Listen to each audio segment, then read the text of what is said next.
Grace to you. I would like to read a couple of verses from the Gospel of Matthew, chapter 21.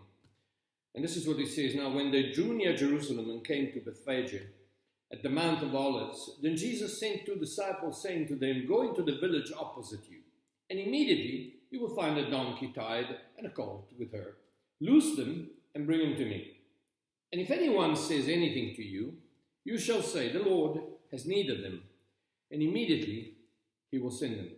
All this was done that it might be fulfilled which was spoken by the prophet, saying, "Tell the daughter of Zion, behold, your king is coming to you, lowly and sitting on a donkey, a colt, the foal of a donkey." Okay,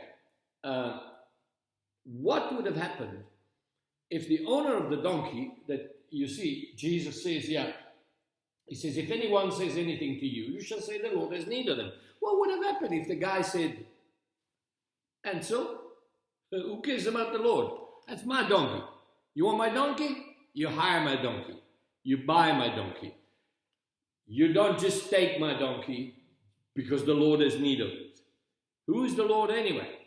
Can you imagine if this had been the reaction of the owner of the donkey, which is highly probable? Why? Because who is this man? He's not, Jesus hadn't been crucified. Jesus had not been revealed as Messiah. Jesus was still a prophet. Jesus was still a person. And so Jesus gives instructions to these two guys, and they go and they find the donkey. And the people tell him, "Why are you taking the donkey?" And they say, "The Lord has need of him."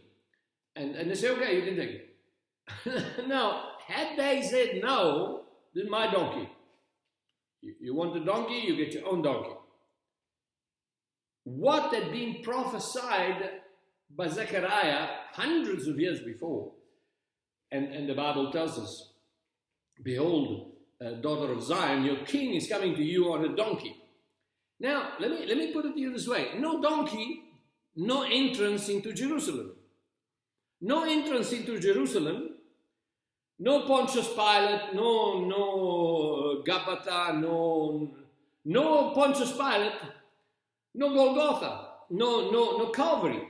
No Calvary, no cross, no salvation. No donkey, no salvation. Amazing. The owner of the donkey decided your eternal state and my eternal state by saying, "Okay, you can take the donkey." Because Jesus was not supposed to enter Jerusalem on a BMW. Nor was he supposed to enter on a horse. Nor was he supposed to enter on a cart. No. Zechariah prophesied, and the prophecy, the word of the Lord, prophetic word of the Lord cannot be altered, cannot be changed. So it has stated something. The Lord, the Messiah, must come into Jerusalem riding on a donkey. If he doesn't, there is no entry into Jerusalem. So imagine, unbeknown to him, I guess, imagine the monumental, the gargantuan, the enormous responsibility on the owner of this donkey. Had he said no, the whole world would have gone to hell, because Jesus could not have gone to Jerusalem. Jesus could not have gone to Pontius Pilate. Jesus could not have gone to Calvary. Jesus could not have paid with his life for the life of the world. As crazy as it sounds, this is it. The owner of the donkey was pivotal to the salvation of the world. Why? Because John 3:16 says, "For God so loved the world that he gave his only begotten Son, that he put his Son on the cross, so that whosoever believes in him shall not perish but have everlasting life." If you don't put him on the cross, you cannot believe in him, so therefore you can have everlasting life. So the donkey was key, amazing enough, to the salvation of the world. And there you have it. The owner of the donkey had an incredible responsibility. What is your responsibility? What is your donkey?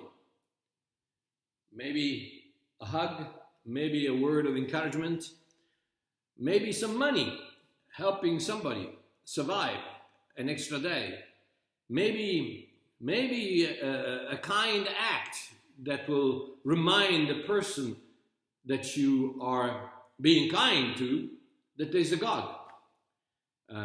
Maybe, I don't know what your donkey is, but every one of us has something that in our case will just contribute to the salvation of someone. But you know, you are the key to someone's prayers. Your donkey, whatever it might be. Like I said, it could be a hug, it could be money, it could be a lift from here to church, it could be an employment, it could be a kind word, it could be a smile, it could be a phone call, it could be, I don't care what it is, but that donkey might kick in something that will cause that person to think about salvation. Just the way that donkey did it for us. He carried Christ to the point where he could pay for your sin and mine. What do you have that will carry Christ into the life of someone else? God bless you.